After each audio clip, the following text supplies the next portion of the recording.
এরপরে বিষ্ণু বলেছেন এই সূরার নাম সূরাতুশ শিফা।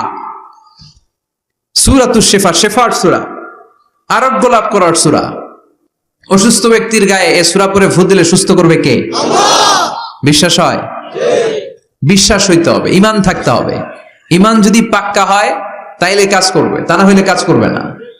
অনেকে বলে হুজুর আমি তো কত সূরা ফাতিহা পড়ে ফু দিলাম, কই আমার পেটে ব্যথা তো ভালো হয় না।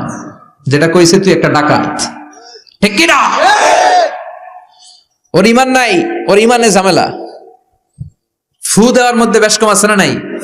কিছু লোক আছে সারাদিন ফু দিলে মোমবাতি নিবে না, আর কিছু লোক আছে ফু দিলে পানিতে আগুন ধরে যায়, আছে না নাই? বিশ্বনবীর ফুতে বরকত বেশি না কম?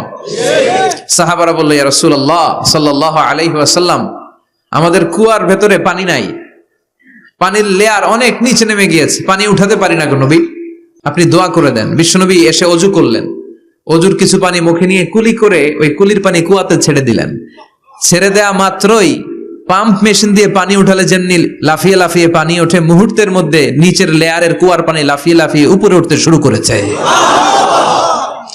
আরেক সাহাবী বললেন ইয়া রাসূলুল্লাহ ইয়া হাবিবাল্লাহ, আমাদের কুয়ার পানি বড্ড লবণাক্ত, লবণাক্ত পানি আমরা পান করতে পারি না, আপনি এসে দোয়া করে দেন যাতে কুয়ার লবণাক্ত পানিটা মিঠা পানি হয়ে যায়। বিশ্বনবী সাহাবীর সাথে গেলেন, ওযু করলেন, কুলির পানি কুয়াতে ছাড়লেন।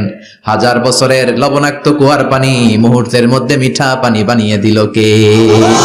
এই সুন্দর ফুল সুন্দর ফল মিঠা নদীর পানি, আল্লাহ তোমার মেহেরবানি।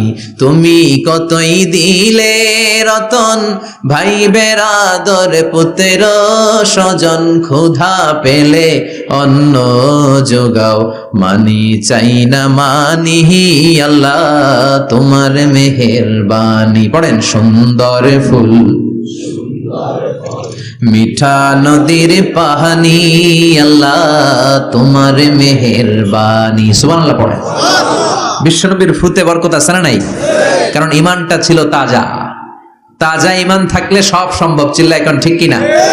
যে ঈমানে প্রয়োজনে জ্বলে ওঠে না, যে ঈমান সত্য ন্যায়ের কথা বলে না, যে ঈমান প্রয়োজনে জ্বলে ওঠে না, যে ঈমান সত্য ন্যায়ের কথা বলে না, যে ঈমান বাস্তবে নাই, যে ঈমান অন্তরে নাই, মুখে শুধু কথার কলি, কি করে তারে বলো ঈমানে বলি, ঠিক কি না?